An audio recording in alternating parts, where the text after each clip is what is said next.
Welcome back, guys. In this video, we're going to learn how to generate unique random integers, however many you want, given a range of min and max, inclusive.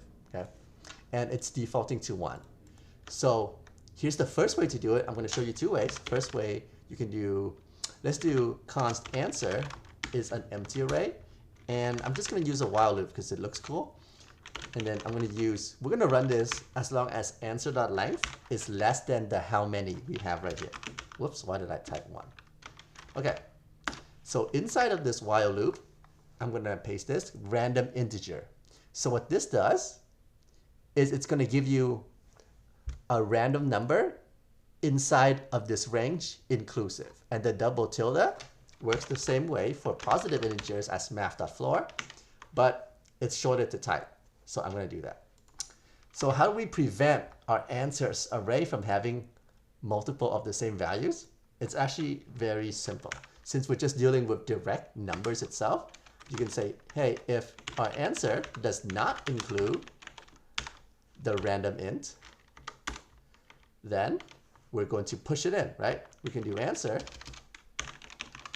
dot push, and we're going to push in the random int.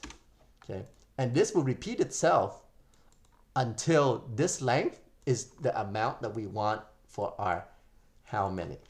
And then let me just console.log answer and also return answer.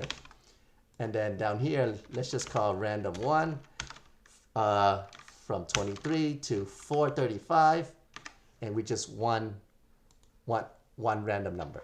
Okay, and then I'm going to click save. You see we get 422. Right. Let's change this 1 to now 4. Let's see what happens. Now we have 4 random numbers, and they're never ever the same. Look, let me change it back so it's easier. 3, and then let's do 1 through 8. 1 through 8 like this. Okay, and then if I save, see, all 3 numbers are always different. Okay, so that's the first way. It's very C-like, so procedural. I'll show you a second way, which I don't think is a lot better, but it's actually cleaner. But the first one, this one, is easier to understand. So let's do that. I'm just going to copy this. Function random2. Okay. Now, how is this one going to be different than our first one? So for this one, I will right away create an array by using the new array keyword. I know you don't need the new keyword, but I like to use it. For this new array to have the correct length, you need to do max minus min plus 1. The plus 1 is because of how indexes work. They start at 0 instead of 1. Now, new array creates a sparse array that you cannot map over, but you can fill it over. The important thing to know is that we're going to fill it with the minimum number. Whoops, why did I type new? It should be min. Okay. So now, let's say if our min is 11, our array will have a bunch of 11s in it. Okay.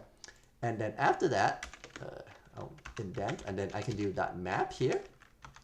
And I'm going to use the number and the index. Okay. And I'm going to return the number plus the index.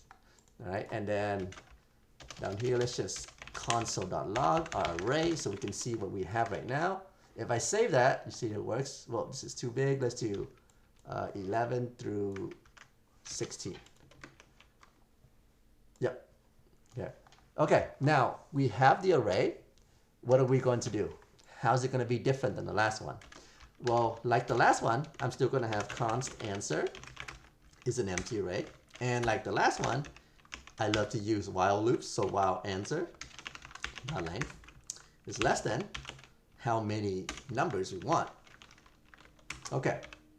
Now, instead of doing what we did here and creating a random integer, I'm just going to use splice. Okay.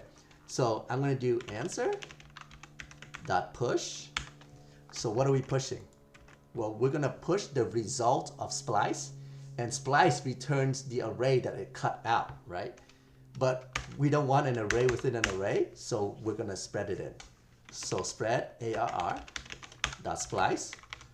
What index are we splicing from? Well, we want it to be random, right? So math dot floor Okay, and then math.random times the array dot length. Okay, and we're only splicing 1, so comma 1. So let's talk about what this function is doing, because it's a pretty long one-liner. Okay, so before this while loop runs, our array was like, let's say 1, 2, 3, 4, 5. Okay, it's going to pick a random index and erase it. So it's going to pick, let's say, the last one and erase it. And the next time it runs, it can only cut out one of these because we did arr.length. Okay, so that's why it's always going to work.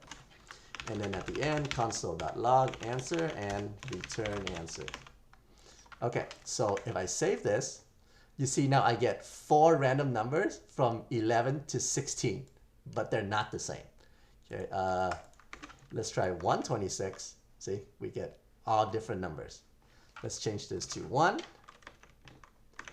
Cool, right? Okay, so that is 2 ways that we can do this. Okay.